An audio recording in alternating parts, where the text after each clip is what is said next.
Hi hello friends, இந்த வீடியோவில் ரொம்ப சூப்பரான நெல்லிக்காய் ரசம் எப்படி செய்யுதுன்னு பார்க்கலாம். கண்டிப்பாக நம்மள நிறைய பேருக்கு நெல்லிக்காய் சாப்பிடவே பிடிக்காது. ஆனால் அது உடம்புக்கு ரொம்ப ஹெல்த்தியானது. ஸோ அதுக்கு பதிலாக இந்த மாதிரி நெல்லிக்காய் ரசம் செஞ்சால் செம்மையாக இருக்கும், வீட்லேயும் எல்லாருக்கும் பிடிக்கும். ஸோ வாங்க இந்த நெல்லிக்காய் ரசம் எப்படி செய்கிறதுன்னு பார்க்கலாம்.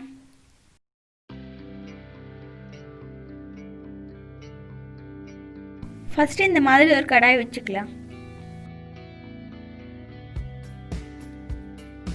கடாய் நல்லா காஞ்சதும் 1 டீஸ்பூன் எண்ணெய் ஊற்றிக்கலாம்.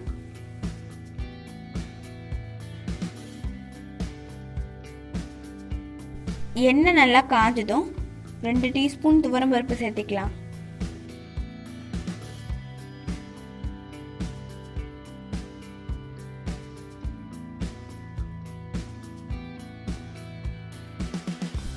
பருப்பு 2 நிமிஷம் நல்லா வணக்கிட்டு மிக்ஸி ஜாரில் போட்டுக்கலாம்.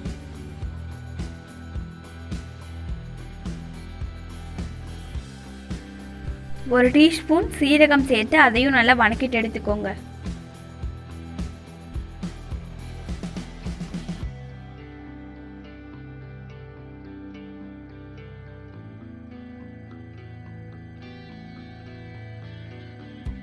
அடுத்தது 2 டீஸ்பூன் மிளகு சேர்த்துட்டு அதையும் நல்லா வணக்கிட்டு வெடிச்சு வரும்போது எடுத்து மிக்ஸி ஜாரில் போட்டுக்கோங்க.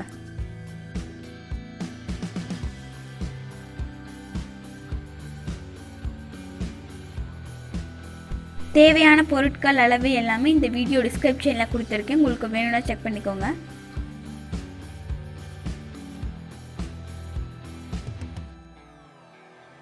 அடுத்தது 2 காஞ்ச மிளகாய், 3 பல் பூண்டு தோல் உரிக்காமல் சேர்த்து அதையும் நல்லா வணக்கிட்டு மிளகாய் கருப்பாகிறதுக்கு முன்னாடி எடுத்துக்கலாம்.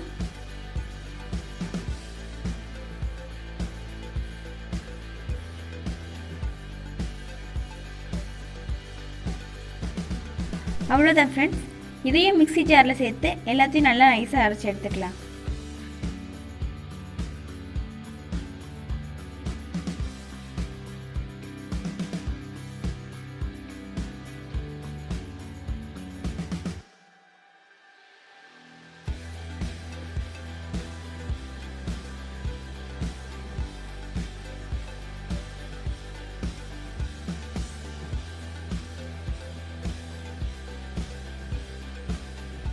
அடுத்தது இந்த கடாயில் 2 டீஸ்பூன் எண்ணெய் ஊற்றிக்கலாம்.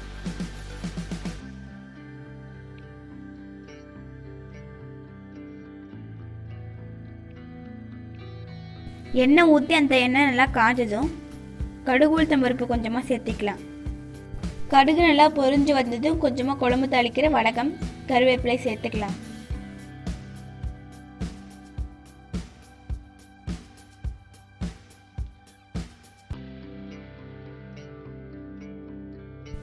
கூடவே கட் பண்ணி வச்சிருக்கிற 2 தக்காளி பழத்தையும் இது கூடவே சேர்த்திக்கலாம்.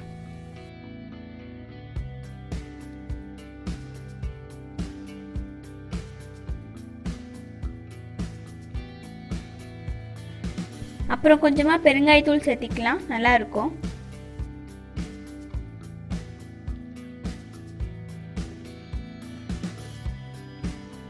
இது கூடவே துருவி வச்சிருக்கிற 3 நெல்லிக்காயை சேர்த்துக்கலாம்.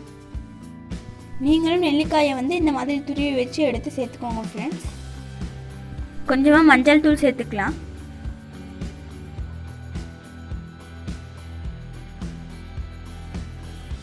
தக்காளி நல்லா வதங்குறதுக்காக கொஞ்சமாக உப்பு சேர்த்துக்கலாம்.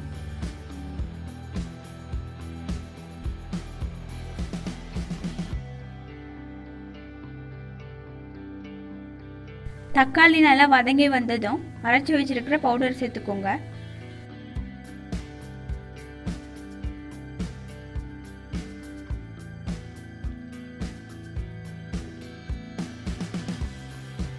ஒரு பெரிய எலுமிச்சை பழ அளவு புளி எடுத்து கரைச்சி வச்சிருக்கிறேன், அந்த தண்ணியையும் இது கூட ஊற்றிக்கலாம்.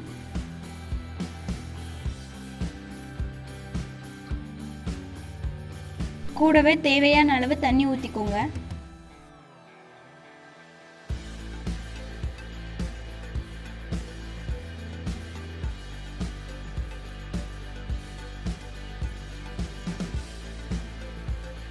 தேவையான அளவு உப்பு சேர்த்து நல்லா மிக்ஸ் பண்ணிவிட்டு கொதிச்சு வந்து நுரக்கட்டணும், அது வரைக்கும் விடலாம்.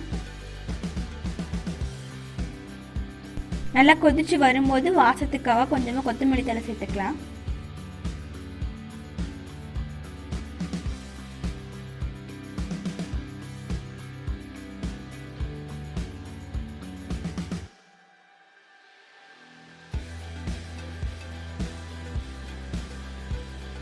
அவ்வளோதான் ஃப்ரெண்ட்ஸ். இந்த மாதிரி நுரக்கட்டி வரும்போது நல்லா மிக்ஸ் பண்ணிவிட்டு எடுத்துக்கலாம்.